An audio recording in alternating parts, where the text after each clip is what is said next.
Pelvic floor workout. Low-level testosterone, optimal level testosterone.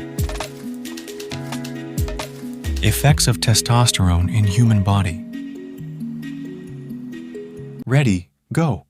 Lie on your back with your knees bent and feet flat on the floor, hip width apart.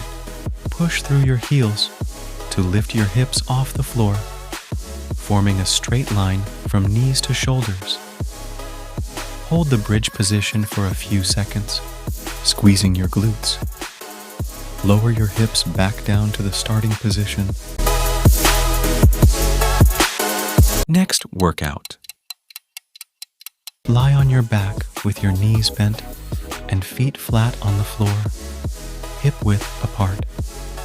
Lift your hips off the ground into a bridge position. Alternately lift each foot off the ground in a marching motion while keeping your hips raised. Continue marching for the desired number of repetitions. Next workout. Start on all fours with your hands under your shoulders and knees under your hips. Keeping your knee bent, lift one leg up behind you until your thigh is parallel with the floor. Lower your knee back down without touching the floor and repeat. Perform the desired number of repetitions before switching legs. Next workout. Start on all fours with your hands under your shoulders and knees under your hips. Keeping your knee bent, lift one leg up behind you until your thigh is parallel with the floor.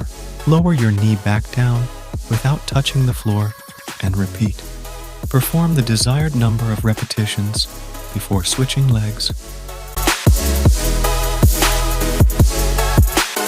Next workout.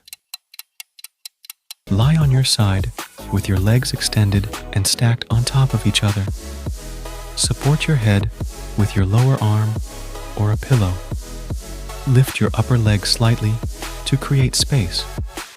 Raise your lower leg towards the upper leg, squeezing your inner thigh. Lower the leg back down without letting it touch the floor. Next workout. Lie on your back with your legs extended and arms by your sides. Lift both legs slightly off the ground. Cross your right leg over the left, then switch, crossing your left leg over the right. Continue alternating in a scissor-like motion for the desired number of repetitions.